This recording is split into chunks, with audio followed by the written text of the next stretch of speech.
Hello guys, for today's video gagawa tayo ngayon ng tooth hair edible cake.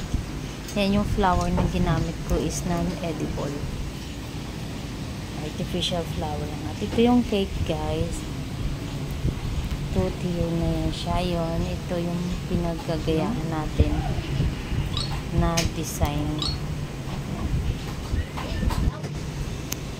Yung flour pala na ginamit ko is from online shop. Ayun siya.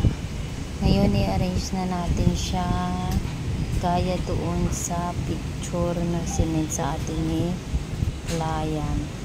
Ayun. Ang theme nga pala ng cake na to is flower with butterfly design. Ngayon. So, ito ngayon siya guys. Yung size nga pala ng cake natin dyan is 8x4 and 6x4. Lahat po ng flour na ginamit ko dito is from online shop. From online shop. Ngayon, ayan. Yan, pang-additional lang yan sa pampaganda ng design sa ating cake.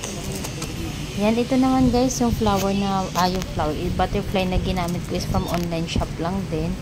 Yan siya, yun. Pwede mo siya matanggal at saka glossy na rin siya. May kasama siyang wire para pagka idikit natin matibay siya. Hindi siya basta-basta nalalaglag. Yan. Random lang yung ating design sa paglagay ng butterfly. Wala naman talaga tayong paggagayahin kung paano. Basta random lang siya paglagay. Dito nga pala guys sa yung butterfly, may shop ako na ino-orderan is 1 day lang talaga siya, dinideliver nila agad. Mabilis talaga yun siya. Ayun. Ikalat lang natin yung mga butterfly sa pag-design para siya maganda tingnan. At ito nga pala guys, yung ginamit ko ngayon is gold leaf. Edible din po yan siya. From online shop lang din. Yan siya, para yan siyang lipstick na pwede siyang kainin. Ganyan. Para siyang same as lipstick din. Hindi pwedeng ganun kadami. Pero nakakain siya. Hindi non-toxic din siya. Yan, pampadagdag lang din ng ating design para gumanda ang ating cake. Ito naman guys, sa pangalan niya, gumamit din ako dito na gum paste. Ayun. Para matibay talaga yung pagka tayo ng pangalan niya, ginamitan ko siya ng glue gun para hindi talaga siya matutumba. Kasi hindi naman kakainin yan. Yan, di ba? Ayan na yung ating finished product. O, see.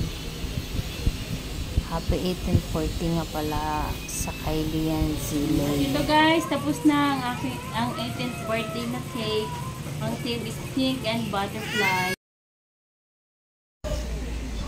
At ito rin pala yung ating cupcake na kasama sa cake. 18 pieces din siya.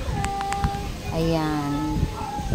Ang ating finished product. Diba? Ang ganda. So siya. Tingnan. Happy 18th birthday.